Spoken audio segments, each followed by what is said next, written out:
channel, The Mental Traveler. I'm Caro Herrera, and today I'm going to be reviewing two movies in this video. Both of them are called Anastasia, but one of them is from 1956 and the other one is from 1997. The first film stars Ingrid Bergman and Yul Brynner, and the second one is an animated production with the voice talents of Meg Ryan, Kirsten Dunst, Christopher Lee, Angela Lansbury, John Cusack, and Hank Azaria. Before I begin though, let me just say that this will be a video with spoilers, so beware. In 1917, the Russian Revolution began, an event that would change the country forever. Nicholas II abdicated the throne and Tsarism ended. A year later, Nicholas and his family were brutally murdered by the communist revolutionaries. But back when it happened in 1918, and for many decades after, those gruesome killings were shrouded in mystery, with no official word on what had happened to the imperial family being released by the communist government. So over the years, several women claimed that they were Anastasia Romanov, the Tsar's youngest daughter, sort of saying that they had escaped the killings, and sort of wander from here to there intent on surviving, but with big memory losses. And the most famous of these imposters was called Anna Anderson. So yeah, in this movie about Anastasia, we follow the fictional premise that Anastasia did survive, but had a severe memory loss. And we follow her as she tries to reclaim her birthright through the help of mentors that remind her what it was like to be an imperial Grand Duchess. In the end, Anastasia has to convince her grandmother that she really did survive, but once she achieves this, she decides to instead go away with the man she had fallen in love with and live happily ever after in anonymity.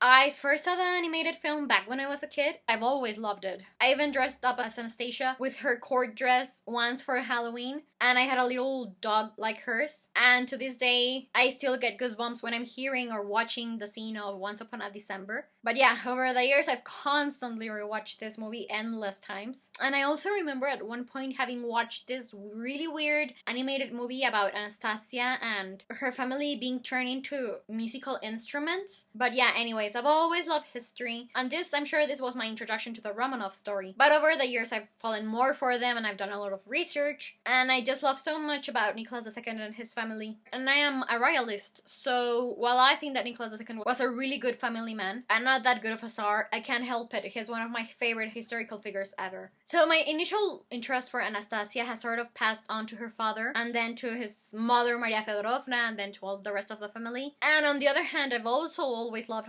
big, classic, old Hollywood productions. And when I was a teenager, I saw the 50s movies, and I didn't really like it as much as other films I've seen about the Romanovs. And I think I still prefer the animated version. And talking about the animated movie, it was so successful that it even inspired a musical. And it's really cool because when I was traveling in Europe in 2018, my last night in Europe was in Madrid, and I was all alone, and I was walking through La Gran Via, and I really wanted to see a musical. So they had different options. I remember they had Dirty Dancing and others. When I saw that they had Anastasia on stage, I knew I had to see it. And it was a really beautiful production, and it was interesting to see it in Spanish and being all alone in the theater between couples and everything. But yeah, it was a pretty memorable moment. So yeah, anyways, to wrap it up so that I can begin my review, I really wanted to make this video because on the 17th of July 2020, 102 years after the Romanovs were executed, I was really in the mood for reading a lot of books about the Romanovs and watching documentaries and movies about them. So at one point I realized that I should also make a review about Anastasia because it was my introduction to the Romanovs.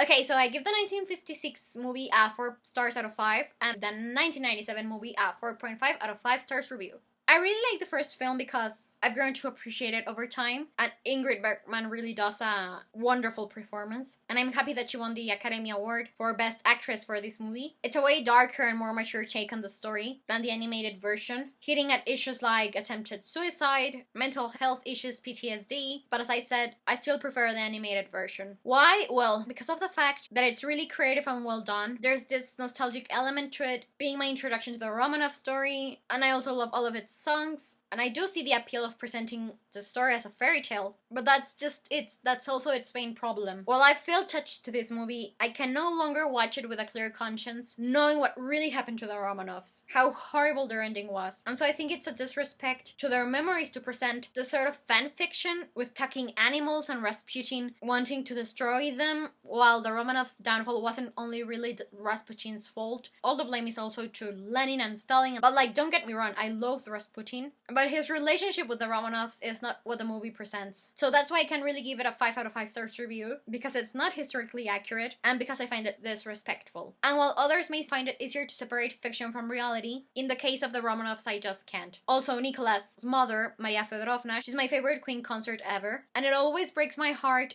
that she spent her last years in exile wondering what had happened to her son and his family, having to endure the rumors and bitter disappointment of all of these pretenders claiming to be Anastasia or Alexei. So yeah, it's a really sore and sensitive experience for me to see Anastasia these days. Still, if they ever make a live action movie of Anastasia, I shall of course be watching and reviewing it. But for the moment, I believe that this is all I have to say about these films. Thank you so much for watching my review for them. Please let me know if you enjoyed it or not. I'm keeping my fingers crossed that you did. But I would also love to hear what you think about Anastasia, these movies, the Romanovs, anything that's relevant. Also, in the description box below, you can find links to the IMDb pages for both movies. And well, I'm Caro Herrera, the Mental Traveler, and I hope you have a wonderful day wherever you're in the world. I'll be seeing you soon. Take care and goodbye.